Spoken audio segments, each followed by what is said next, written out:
మనిషి వయసు పెరిగే కొద్దీ బహుమతులు కావాలని అనుకోడు, ఖరీదైన వస్తువులు కావాలని కూడా అనుకోడు. ఒక్క ఫోన్ కాల్, అమ్మా ఎలా ఉన్నావు, నాన్న ఎలా ఉన్నావు అనే 4 మాటలు చాలు. కానీ ఆ 4 మాటల కోసం ఒక తల్లి రోజు మొత్తం ఎదురు చూసిందంటే. పార్ట్ 1లో ఒక స్నేహితుడి మరణం రాఘవ్ను కుదిపేసింది. చివరికి జీవితంలో నిజంగా మిగిలేది ఏమిటో తెలుసుకోవాలనే ప్రయాణం అక్కడ మొదలైంది. పార్ట్ 2లో కోట్ల ఆస్తి ఉన్న విజయ్ ఇంట్లో అన్నీ ఉన్నాయి, కానీ అతనితో కలిసి భోజనం చేసే మనుషులు లేరు. అప్పుడు రాఘవ్కు అర్థమైంది, ఖాళీ జేబు కంటే ఖాళీ ఇల్లు ఎక్కువ బాధిస్తుంది.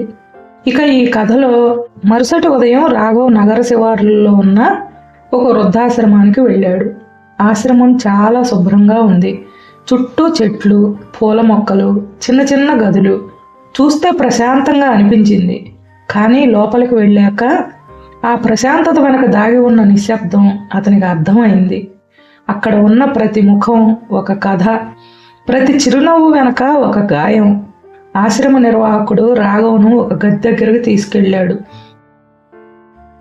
ఈరోజు సీతమ్మ పుట్టినరోజు అన్నాడు.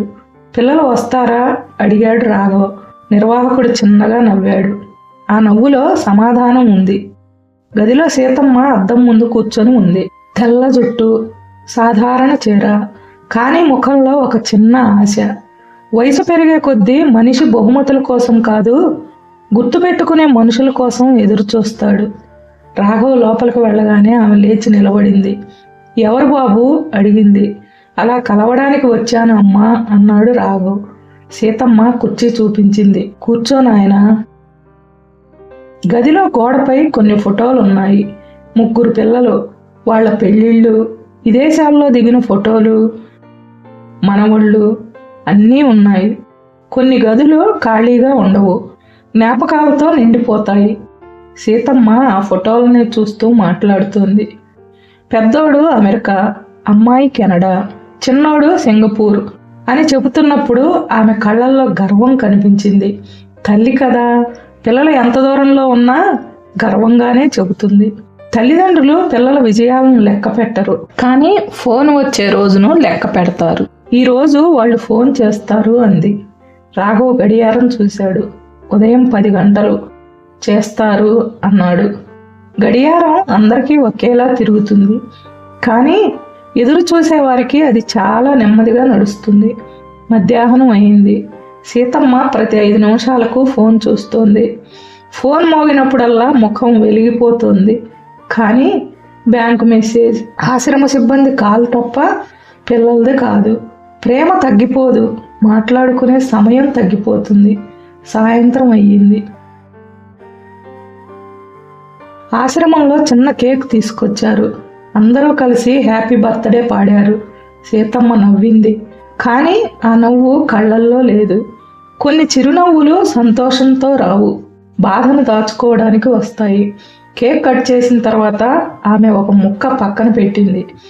ఇది ఎందుకు అమ్మా అడిగాడు రాఘవ్. వీడియో కాల్ చేస్తే చూపించాలి కదా అంది. రాఘవ్ గుండె బరువెక్కింది. పుట్టినరోజు కేక్ కంటే పక్కన కూర్చునే మనిషి విలువ ఎక్కువ. రాత్రి 8 గంటలు, ఇంకా కాల్ రాలేదు. 9 గంటలు, ఇంకా రాలేదు. డబ్బు దూరాలను తగ్గించగలదు, కానీ ఒంటరితనాన్ని కాదు. చివరకు 9:30కి ఫోన్ మోగింది. సీతమ్మ ముఖం ఒక్కసారిగా వెలిగిపోయింది. వణుకుతున్న చేతులతో కాలు ఎత్తింది. హలో నాన్న. అవతల నుండి వేగంగా మాట్లాడుతున్న స్వరం. హ్యాపీ బర్త్డే అమ్మా. సారీ, మీటింగ్స్ ఉన్నాయి. డబ్బు పంపించాను, మళ్ళీ మాట్లాడతా. 30 సెకండ్లు కూడా కాలేదు. కాల్ కట్ అయిపోయింది. గది మళ్ళీ నిశ్శబ్దంగా మారింది. సీతమ్మ కొద్దిసేపు ఫోన్నే చూస్తూ ఉంది. తర్వాత చిరునవ్వు నవ్వింది. చూసావా, గుర్తుంది వాళ్ళకి అంది. ఆ మాట విన్న క్షణం రాఘవ్ తల ఉంచుకున్నాడు. ఎందుకంటే ఆమె తన బాధను చాటుతోంది. పిల్లలను తప్పు పట్టకుండా తన ఒంటరితనాన్ని కూడా కాపాడుకుంటోంది. వెళ్లే ముందు సీతమ్మ అల్మరాలో నుంచి ఒక పాత డబ్బా తీసింది. అందులో చిన్న చిన్న కాగితాలు, పాత శుభాకాంక్షల కార్డులు, పిల్లలు చిన్నప్పుడు రాసిన లేఖలు. ఒక కాగితం రాఘవ్ చేతిలో పెట్టింది. అందులో చిన్న అక్షరాలతో ఇలా ఉంది. అమ్మా, నేను పెద్దవాడినయ్యాక కూడా నిన్ను ఎప్పుడూ ఒంటరిగా వదలను. అది ఆమె కొడుకు చిన్నప్పుడు రాసింది. సీతమ్మ ఆ కాగితాన్ని మెల్లగా మడిచింది. పిల్లలు చెడ్డవాళ్ళు కాదు నాయనా అంది. జీవితం వాళ్ళని బిజీ చేసింది అంతే అంది. పిల్లలు చెడ్డవాళ్ళు కారు, కాలం వారిని దూరం తీసుకెళ్తుంది.